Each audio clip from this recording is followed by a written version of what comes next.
Did you know that on average, it takes around 30 hours for someone to beat a Pokémon main series game for the first time, not including any of the post-game stuff. And then if you count 100%ing the game, those hours go up into the triple digits. Meaning that if you're someone who's played every Pokémon generation, you've likely played Pokémon for at the very least 300 hours of your life, and even thousands if you spent time doing the extra stuff, like post-game, DLC, completing the Pokédex, and more. And this isn't even counting all the main series games, like remakes or third versions. And since I'm one of these people who's clearly played Pokémon for most of their life, I've noticed quite a lot of things that may indicate that I've played this game a little bit too much. So here is a video on things that if you do while playing Pokémon, it probably means you've played a bit too much. Well, it does for me anyway. Here is how you know you've played Pokémon for too long. If your starter doesn't have a good nature, you reset the game until it does. You may also do this for a legendary or a static encounter.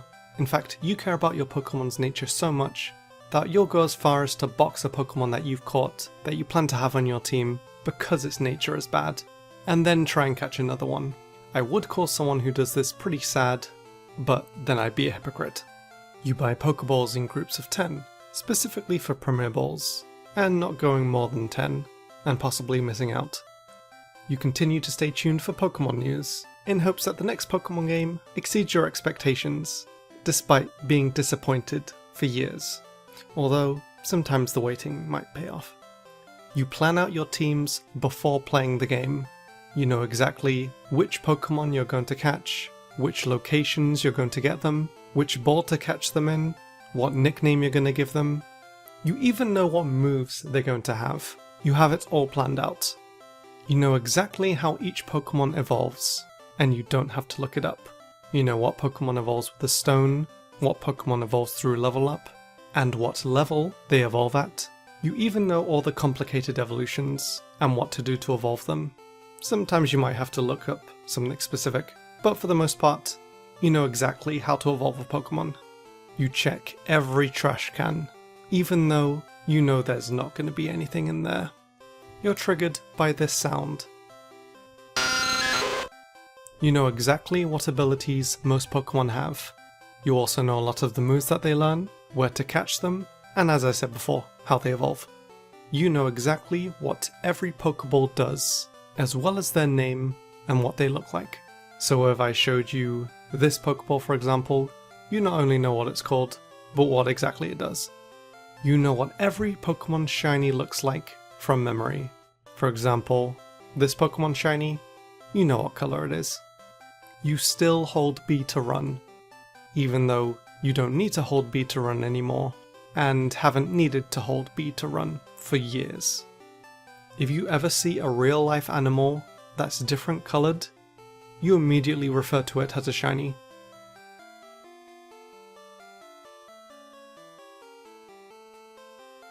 You can hear this image. You relate to this guy. Pikachu is primarily what color? I don't know any of these, so I'd like to go ahead and ask the expert. It's B. It's yellow.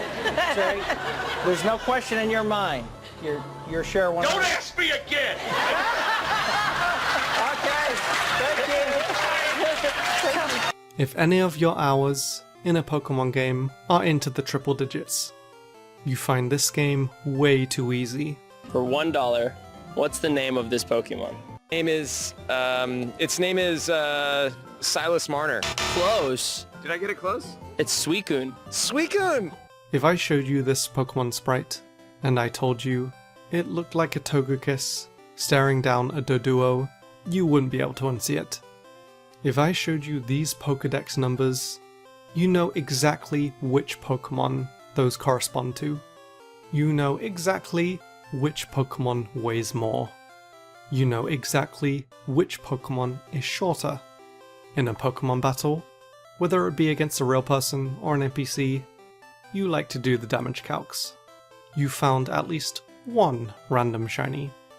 You've shiny hunted for at least one Pokemon. Almost anything you see that's red and white, you associate with a Pokeball. You've completed the Pokédex at least once. you know out of these 4 Pokémon which one was first, and why each one would be considered the first. You've used one of these websites multiple times a year. You know exactly what's wrong with this image. When you see a real life animal that looks a bit more cartoony than it should, you instantly refer to it as a Pokémon. Whenever you see a brand new Pokémon, you say it looks like a Digimon. You think that if a pregnant woman walks up and down a road a lot, it'll make her baby develop fast. What the fuck? You decide to become a Pokémon breeder. Or black and white.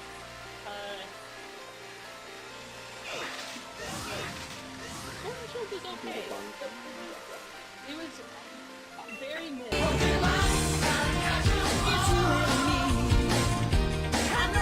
You find this painful to read. You find this painful to watch. Here it comes for $500,000. Let's play. Is not considered a Pokemon. Jigglypuff, Frodo, Squirtle, Pikachu. I gotta use a 50-50 now, Regis. Computer, please take away 2 of the wrong answers, please. Regis, as much as I'd like to go for the $1 million, I can't walk away. I can't leave $250,000 on the table. I don't feel good enough about this. I'm gonna walk away. Oh my gosh. All right, fine. When 2 new Pokemon games come out, you pick out which version you're gonna play, and end up buying them both anyway.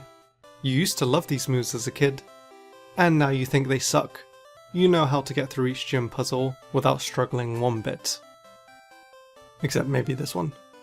If you tried to collect the medals in Black and White 2, I don't think you understand some of the things you had to do for some of these medals. There are 255 of them, and some of them are extremely tedious to get, like beating the Elite Four with one of each Pokemon type, as in a medal per type. Some of these medals are now impossible to get, but if you manage to get all of them, you really are a Pokemon master, who's clearly played the game too long.